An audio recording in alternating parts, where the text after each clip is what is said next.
ان الحمد للہ والصلاة والسلام علی رسول اللہ. عن جبیر بن مطعم رضی اللہ تعالی عنہ عن النبی صلی اللہ علیہ وسلم قال لا يدخل الجنة قاطع.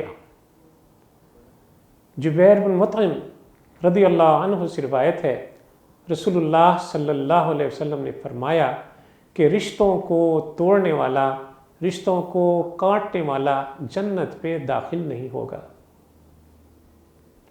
جب انسان کو کسی چیز کے اچھے نتائج یا برے انجام اس کا علم ہو جاتا ہے تو وہ اپنے اندر اس کام کو کرنے یا اس سے بچنے کے جذبات ان کو متحرک پاتا ہے.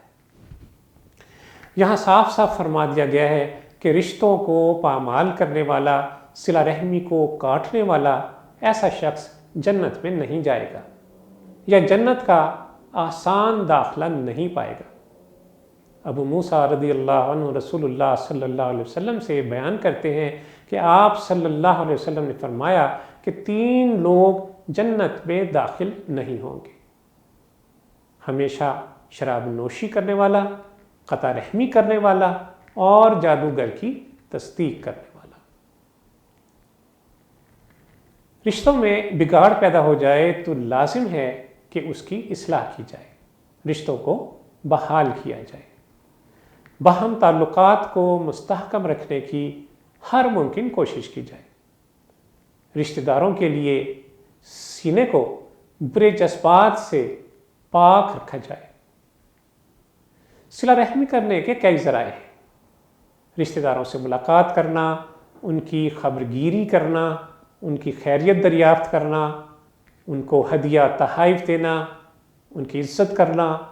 رشتہ دار غریب ہوں تو ان کی مدد کرنا، بڑوں کی عزت، چھوٹوں اور کمزوروں کے ساتھ مہربانی کا سلوک کرنا. جو رشتے کاٹنے والا ہو اس کو رشتوں میں جوڑنا، ان کا اکرام کرنا، رشتہ داروں کے مقام کو بلند کرنا، ان کی خوشی غمی میں شریک ہونا، ان کے حق میں دعا کرنا. وہ دعوت پہ بلائیں تو ان کی دعوت کو قبول کرنا. یہ سب چیزیں صلہ رحمی میں شامل ہیں. اور سب سے بڑی صلہ رحمی یہ ہے کہ آدمی رشتہ داروں کو راہ راست پر لائے، انہیں بھلائی کا حکم دے اور برائی سے روکے. رشتوں کو توڑنا اتنا برا عمل ہے کہ رشتہ پامال کرنے والے کا کوئی عمل اللہ کے ہاں قبول نہیں کیا جاتا. ابو ہریرہ رضی اللہ تعالیٰ عنہ کہتے ہیں کہ میں نے رسول اللہ صلی اللہ علیہ وسلم کو یہ فرماتے سنا کہ اولاد آدم کے اعمال جمعرات کی شام اور جمعے کو اللہ عز و جل کے حضور پیش کیے جاتے ہیں، تو اللہ عز و جل رشتہ توڑنے والے شخص کا کوئی عمل قبول نہیں کرتا. رشتوں کی پامالی سے بچنا ہے، رشتوں کو توڑنا اللہ سے تعلق توڑنے کے قریب ہے. ام المومنین عائشہ صدیقہ رضی اللہ تعالیٰ عنہ فرماتی ہیں کہ رسول اللہ صلی اللہ علیہ وسلم نے فرمایا کہ رشتہ عرش الہی سے معلق ہے.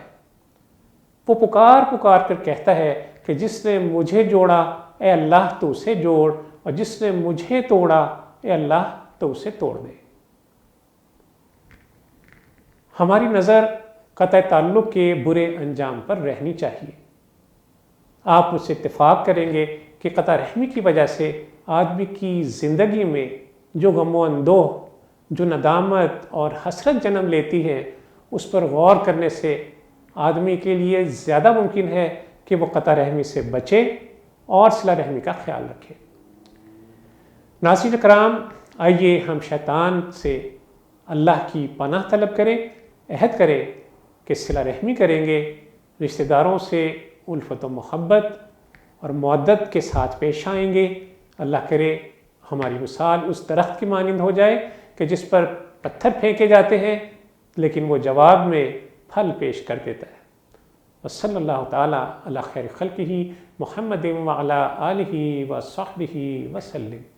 اللہم صلی علی سیدنا محمد وعلی آلہ وصحبہ أصحابه وسلم اللهم صل على سيدنا محمد